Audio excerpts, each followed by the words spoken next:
Hey guys, Jessica here. I just wanted to check in for the week and update you on, I guess everything we're doing for IVF.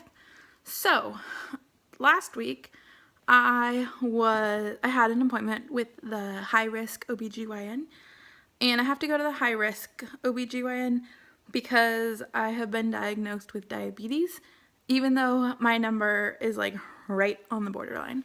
But that's a moot point. This is what I gotta do, so I'm gonna do it.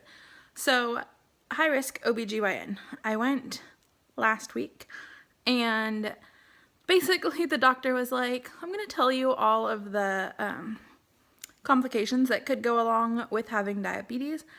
But what he said was, we're really only concerned with complications if your number is over, if your A1C number is over 7.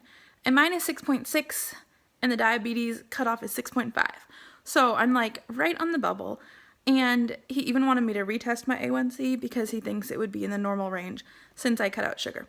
So, but in order to continue with the IVF, I had to go see this doctor. So the whole time he's telling me, this could happen and this could happen, but it's not really likely with you because your number's so low. So it was good to hear, but also frustrating. Like, I had to wait a whole month to get this appointment because they were super booked, only for him to tell me it's not really applicable to my situation. So, one thing he mentioned is he's like, well, since we don't know how long you've had diabetes, we want you to get your eyes checked because I guess along with diabetes goes eye disease.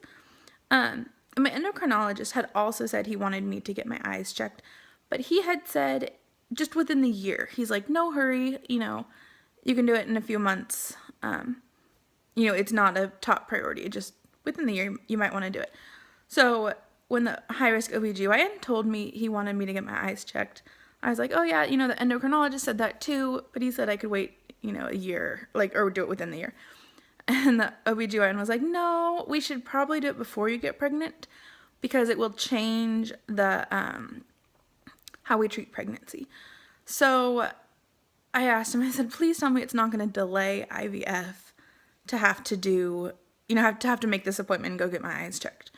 And he's like, no, you can totally do it like while you're doing IVF. So if you can't get in for another month, you can still go ahead and start your IVF process and just get it done before you actually get pregnant.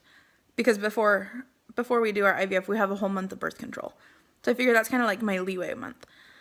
So I contacted the IVF clinic and I said, this is what, the high-risk OBGYN said. And they're like, no, you got to get it checked before we can proceed. And they just kept saying, the health of your baby is our utmost importance.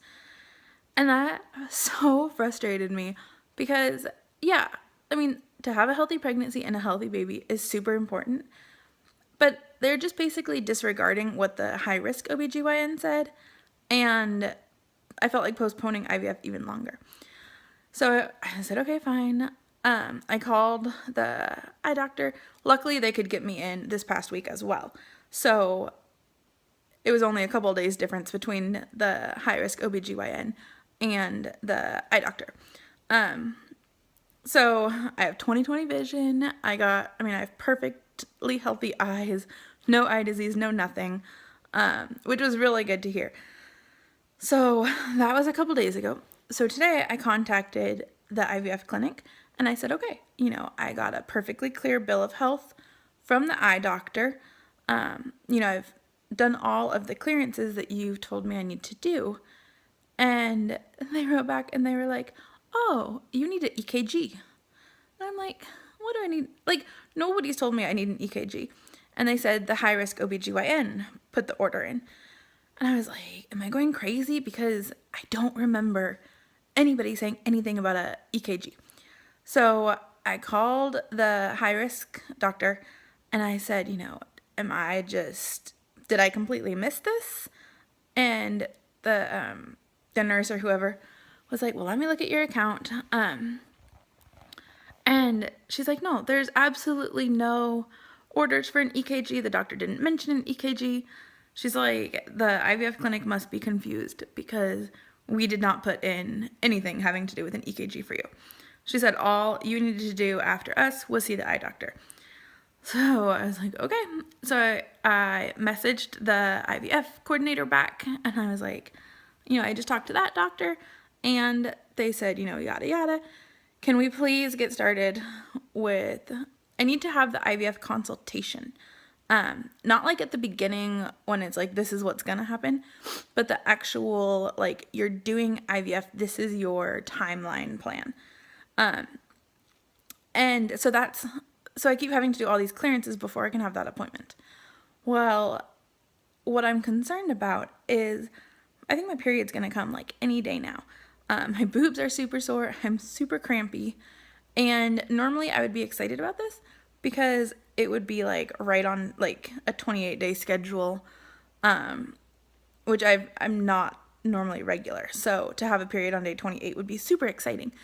But now I'm like, I need to have this consultation appointment before my period starts because they need to clear me to start birth control, like on, I don't know, cycle day 1 or whatever. So it's really frustrating on my end because I'm like, this is time sensitive. Like, I want to get it figured out. And so I messaged the lady saying, what the heck is going on with the EKG? Like, do I need it? Do I not? If I do, let me know because it's Friday afternoon. Let me at least call around to some doctors and get it scheduled, ASAP. Like, don't wait till Monday to call me back and tell me I need an EKG, and then have it be too late. So finally at like, excuse me, at like 4:30, she messages me back and she's like, oh, no, you're okay. You can start. She's like, I'll have the coordinator call you. So I'm thinking that means they're going to call me today. It was 4:30, so I figured half hour, maybe they close at 6. I think maybe she meant on Monday because they didn't call today. So at least now I don't have to have the EKG. It must have just been some misunderstanding on their part. But she finally checked off all of my clearances and said, you're good to go. So that is where we stand right now. I just want to get the ball rolling. I hate having to delay it, by a month just for stupid stuff. Like, I thought this month I would be on birth control, but this month, because it took so long to get into the high-risk OBGYN, we had to postpone the whole thing another month, only for the high-risk doctor to say, it doesn't really apply to you. So stuff like that really frustrates me because I'm like, I could have been 1 month closer to doing IVF, but on the other hand, I realize that it's 1 month of me getting healthier and losing more weight, and just working on, getting ready for baby. So while I'm extremely frustrated, it's also like, it's okay. I'll just be that much healthier and that much more ready for a baby. So yeah, I've been going to acupuncture every 2 weeks pretty much. And she tries to time it with my cycle. So like I go right after I bleed and then like mid-cycle. And so the next appointment should be right after my period comes, if it comes when I think it'll come. So that's where we are. This week was like a roller coaster of you got to do this. Okay, I did it. Okay, you got to do this. Did it. So now I feel like, I just want to exhale, have a good weekend, and then hopefully on Monday, hopefully my period won't be here yet, and hopefully on Monday they'll call and we can schedule the consultation and start birth control because I want to get this going. So yeah, so that was my week. Yeah, I've lost a total of 44 pounds, I think. So I'm feeling really good. I'm walking everywhere. Today, I worked this morning and then I got home and I walked downtown to my dad's office. So that was like 1.5 miles down, and then I walked 1.5 miles back home. And then I went out to dinner at Chipotle and I walked the 1.5 miles back downtown to go to Chipotle, and then the 1.5 miles back up home. So I got a lot of walking done today. So that was good. It feels really good to be able to walk so much. I know it's probably not sustainable throughout pregnancy or even throughout IVF. Like, I have no idea how I'm going to be feeling. So I'm trying to like get it all in now while I can. And then maybe I can like scale it back once we're starting IVF. But as for now, I'm walking everywhere I can. Work is a little bit too far to walk, and I work at like 4 in the morning, so that would not be safe to walk. But yeah, so I'm going to keep walking. I'm going to hopefully schedule the consultation appointment for this coming week. And yeah, let's see what happens. All right, thanks for watching, guys. I hope you are doing well and well on your way in your IVF or trying to start a family journey, whatever you might be doing. So have a good night, guys. Take care. Bye.